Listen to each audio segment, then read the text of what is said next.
আপনি একজন ভালো মুসলিম হওয়ার জন্য তো আপনাকে ক্যারেক্টার আগে ডেভেলপ করতে হবে, চরিত্র আগে নির্মাণ করতে হবে। আর রাসূলুল্লাহ সাল্লাল্লাহু আলাইহি ওয়াসাল্লাম নবুয়তের দায়িত্ব পাওয়ার পূর্বে তিনি তার চরিত্র নির্মাণ করেছেন।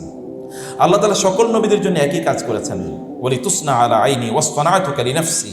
আল্লাহ তাআলা নবীদের ব্যাপারে বলেছেন, আমি আপনাকে আমার নিজের জন্য তৈরি করে নিচ্ছি। আপনাদেরকে বলবো যে আপনারা নিজেদেরকে এভাবে তৈরি করে নেন। What is your vision, what is your mission বলেন তো। আমরা এখন সবচেয়ে বড় প্রশ্ন করি কিভাবে, বড় প্রশ্ন করা দরকার ছিল কেন কেন আপনি এসছেন এখানে। আপনার গোল যদি এখনো সেট না করতে পারেন, মিশন যদি এখনো ঠিক না করতে পারেন, তাহলে I think that better you leave this.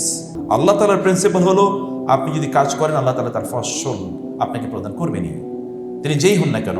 এমনকি যারা not necessarily Muslim of other faith যারা আছেন, তারাও যদি প্রচেষ্টা করেন আল্লাহ তাআলা তাদেরকে তার ফলাফল প্রদান করবেন। কিন্তু আপনার চেষ্টাটাকে অনেক অনেক বেশি সুপ্রিম মাত্রায় আপনার চেষ্টাটাকে নিয়ে যান এবং আপনি ফোকাসড হন। আপনার রাসূলের আদর্শ কি বলেন তো? আপনার রাসূল সাল্লাল্লাহু আলাইহি ওয়াসাল্লাম তার আদর্শ কি? তিনি দেখেন তার যতটুকু পটেনশিয়াল ছিল তা কিভাবে পরিপূর্ণভাবে তা তিনি ব্যবহার করেছেন। তার কি অবস্থা ছিল তিনি বলেন তো? তিনি ছিলেন আল আমিন আস-সাদিক, পরম সত্যবাদী, পরম বিশ্বস্ত। যখন তার উপর ওহী আসে তখন তিনি লোকজনকে লক্ষ্য করে বললেন, হে লোকেরা, আমি যদি তোমাদেরকে বলি এই পাহাড়ের অপর প্রান্তে একদল লোক তোমাদেরকে আক্রমণ করার জন্য ওৎ পেতে আছে, তোমরা কি বিশ্বাস করবে? লোকেরা কি বলেছে? অবশ্যই, কারণ আমরা আপনাকে কখনোই মিথ্যা কথা বলতে শুনি নাই।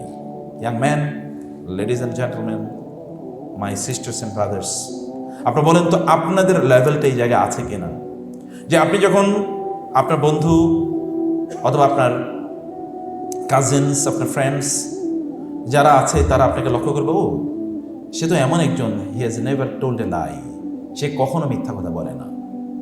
এরকম একটা লেভেলে আপনার নিজকে আপনি নিয়ে যেতে পারছেন কিনা, এটা তো রাসূলের আদর্শ।